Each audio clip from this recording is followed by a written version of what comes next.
ایک شخص نے سوال پوچھا ہے، وہ لکھتا ہے مفتی صاحب ایک شخص کا کہنا ہے کہ جو لوگ اذان سے پہلے صلاۃ جائز نہیں سمجھتے وہ خطا پر ہیں، کیونکہ صلاۃ بھی ثابت ہے اور اذان بھی ثابت ہے۔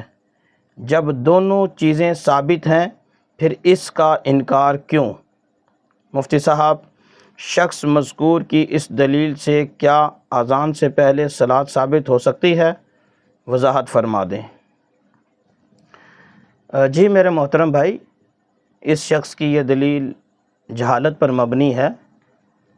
یہ نہیں کہہ سکتے کہ ایک چیز الگ سے ایک اور جگہ ثابت ہے اور دوسری ایک الگ سے ثابت ہے، پھر ان دونوں کو جوڑ دیا جائے اور ایک تیسری چیز ثابت کر دی جائے، ایسا نہیں ہوتا۔ اگر اذان سے پہلے صلاۃ کی کوئی دلیل ہے تو وہ پیش کر دی جائے کہ فلاں حدیث میں فلاں کسی فقیہ نے کسی فقہ کی کتاب میں لکھا ہے کہ اذان دینے والا اذان دینے سے پہلے درود و سلام پڑھے، صلاۃ پڑھے، پھر اس کے بعد اذان دے۔ اگر ایسا ہے تو وہ دلیل پیش کر دی جائے۔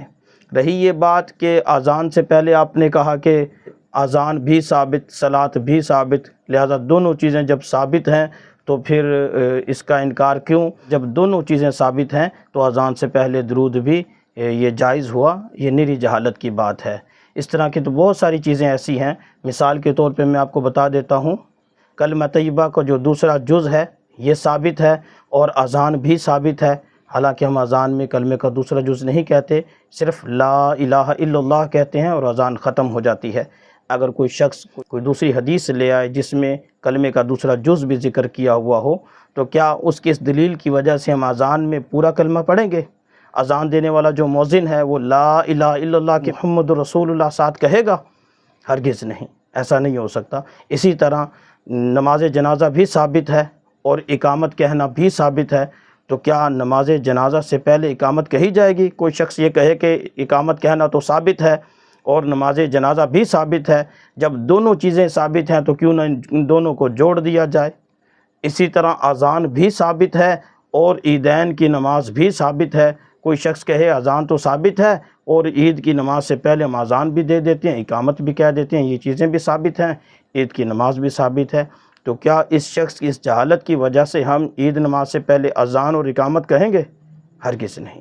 اس طرح میرے محترم بھائی بہت ساری چیزیں ایسی ہیں جو الگ سے جن کا ثبوت ملتا ہے، بعض چیزوں کا الگ سے ثبوت ملتا ہے، ان چیزوں کو جوڑا نہیں جاتا۔ دین اس چیز کا نام ہے، شریعت اس چیز کا نام ہے کہ اللہ کے رسول صلی اللہ علیہ وسلم نے ہمیں کیا طریقہ سکھلایا ہے۔ آپ علیہ الصلوۃ والسلام کی تعلیمات میں سے کیا ہے؟ آپ علیہ الصلوۃ والسلام کی احادیث مبارکہ کی روشنی میں جو احکام مستنبط ہوئے ہیں، حضرات محدثین نے، حضرات فقہاء کرام نے اس سے کیا سمجھا ہے اور ہمیں کیا سکھلایا ہے، یہ دین ہے۔ اگر کوئی چیز ہم اپنی مرضی سے اس کو ایڈ کرنا چاہیں کہ مثال کے طور پہ مغرب کی نماز ہے 3 رکعت ہے، اگر کوئی 4 رکعت پڑھنا چاہے، کیونکہ 4 رکعت نماز ثابت ہے کہ ظہر کی بھی 4 رکعتیں ہوتی ہیں، عشاء کی بھی 4 رکعتیں، عصر کی بھی 4 رکعتیں، اگر قرات بالجہر والی نماز کریں تو کم از کم عشاء کی 4 رکعتیں ہیں اور قرات بالجہر بھی ہے، مغرب میں قرات بالجہر ہوتی ہے، لہٰذا ہم اس کی بھی 4 رکعتیں کر دیں۔ تو میرے محترم بھائی یہ جہالت کی بات ہے، ایسا نہیں ہوتا۔ دلائل کے لیے وہ اسی چیز میں دلیل ہونا ضروری ہے۔ ایسا نہیں ہے کہ ہم ایک چیز ادھر سے اٹھا لیں، ایک چیز ادھر سے اٹھا لیں اور ایک نئی چیز بنا دیں۔ یہ بدعت ہے جو جہالت کی وجہ سے ہوتی ہے، لہذا ایسا کرنا جائز نہیں ہے۔ لہذا جو شخص مذکور نے جو دلیل دی ہے یہ جہالت پر مبنی ہے، اس کی اس دلیل پر کان نہیں دھرے جائیں گے، بلکہ اس کی دلیل اس کو واپس لوٹا دی جائے گی۔